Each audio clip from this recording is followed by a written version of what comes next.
ভারতবর্ষের বিজেপি শাসিত রাজ্যে বাংলা ভাষা বলার অপরাধে বাংলাদেশি ও রোহিঙ্গা তকমা দিয়ে বাঙালির উপর নির্যাতনের প্রতিবাদে তৃণমূল নেত্রী মমতা বন্দ্যোপাধ্যায় নির্দেশ দেন প্রতি শনি এবং রবিবার ধারাবাহিকভাবে বিজেপির বিরুদ্ধে প্রতিবাদ আন্দোলন গড়ে তুলতে হবে। সেই নির্দেশকে মান্যতা দিয়ে শনিবার একটি বিরাট মিছিল এবং সভা করল তৃণমূল। প্রসঙ্গত চুঁচুড়ার দেবাশিস দাস, মুর্শিদাবাদের সুজন সরকারদের পুলিশি হেনস্থা ও উত্তরবঙ্গের উত্তম কুমার ব্রজবাসী অঞ্জলি শীলদের বাড়িতে আসামের বিজেপি সরকারের এনআরসি নোটিশ পাঠানো, নিবিড় ভোটার লিস্ট সংশোধনের নামে বিহারের কাতায় বাংলাতেও বৈধ ভোটারের নাম বাদ দেওয়া, ঘুরপথে এনআরসি চালু করার চক্রান্তের বিরুদ্ধে মগরা রামকৃষ্ণ সিনেমা হল থেকে মগরা আইডিপি পাম্প পর্যন্ত মহা মিছিল হয়ে গেল এবং মিছিল শেষে একটি সভা করল তৃণমূল। প্রবল বৃষ্টিকে উপেক্ষা করে হাজার হাজার মানুষ এই মহা মিছিলে পা মেলান। মিছিল শেষে প্রতিবাদ সভা থেকে বিজেপিকে তুলোধনা করলেন হুগলি জেলা পরিষদের সদস্য ব্লক তৃণমূল কংগ্রেসের নেতৃত্বে রাস্তায় হেঁটে পথে হেঁটে প্রচন্ড বৃষ্টির মধ্যে যে আপনারা 26-এ যে বিধানসভা নির্বাচন, সেই নির্বাচনে পুরোপুরি তৈরি আছেন।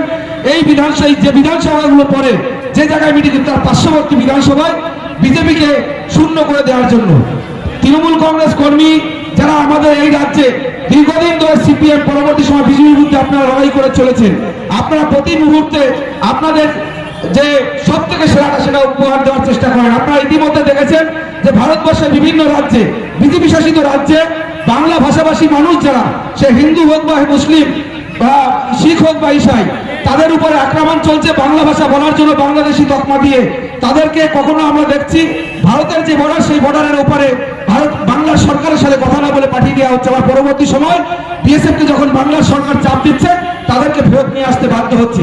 আমরা শুধু বলছি যে আমরা যারা বাংলা ভাষাভাষী, আমরা এই ভারতবর্ষ থেকে একটা সময় ব্রিটিশদের তাড়িয়েছি। আমাদের নেতা ছিল সুভাষচন্দ্র বসু।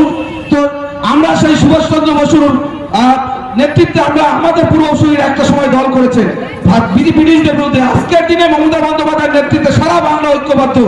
আমরা শুধু বিজেপিকে বলতে চাই, কথায় কথায় রোহিঙ্গার কথা বলে হিন্দুদের উপর আক্রমণ করবেন না, মুসলিমদের উপর আক্রমণ করবেন না। আপনারা বলছেন রোহিঙ্গা তাড়ানোর জন্য আপনারা নাগরিকত্ব যাচাই করছেন, কিন্তু আমরা দেখছি চুঁচুড়ার দেবাশিস থেকে শুরু করে সুজন সরকার মুর্শিদাবাদের এবং উত্তরবঙ্গের উত্তম ব্রজবাসী থেকে শুরু করে অঞ্জলি শীল, যাদের বাড়িতে আসাম সরকার এনআরসি নোটিশ পাঠিয়েছে।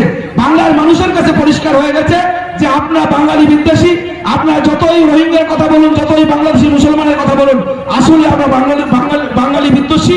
সে হিন্দু হোক বা মুসলিম হোক, যারা বংশ পরম্পরা এই ভারতবর্ষে বসবাস করছে, এই বাংলায় বসবাস করছে। তাই আজকে বাংলা ভাষাকে অপমান করার বিরুদ্ধে এবং যেভাবে এসআইআর কাজ চলছে, আমরা বিহারে দেখেছি প্রায় 52 লক্ষের উপরে যারা ভারতবর্ষের বৈধ ভোটার, বৈধ নাগরিক, তাদের নাম বাদ দিয়েছেন। বিহারের যিনি বিরোধী দলনেতা, তার নামেও প্রাথমিকভাবে যে ভোটার লিস্ট বেরিয়েছে সেই লিস্টে নেই। আমার মহামান্য সুপ্রিম কোর্ট বলেছে যে আধার কার্ড, ভোটার কার্ডকে অগ্রাধিকার দিতে হবে ভোটার লিস্ট সংশোধনের জন্য। আপনারা বিজেপি সরকার, আপনারা নির্বাচন কমিশনকে দলীয় ক্যাডারের মতো ব্যবহার করে আপনারা ভারতবর্ষের সর্বোচ্চ আদালতের নির্দেশ মানছেন না। এটা বাঙালির কাছে পরিষ্কার হয়ে গেছে যে আপনারা বাংলা দখল করতে পারছেন না বলে, মমতা বন্দ্যোপাধ্যায়ের যে প্রতিবাদ, সেই প্রতিবাদের মধ্যে দাঁড়াতে পারছেন না বলে আপনারা বাঙালির নাম ভোটার লিস্টে বাদ দেওয়ার চেষ্টা করছেন। বিজেপি শাসিত রাজ্যে বাঙালির উপর নির্যাতন করছে।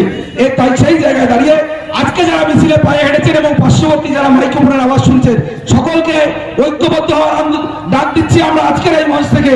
সামনের যে বিধানসভা নির্বাচন, সেই বিধানসভা নির্বাচনে এই বিধানসভা এবং পার্শ্ববর্তী বিধানসভায় বিজেপিকে শূন্য করে দিয়ে প্রমাণ করে দিতে হবে বাঙালির উপরে বাঁকা চোখে তাকালে তাদের কোন নিস্তার এই ভারতবর্ষে নেই।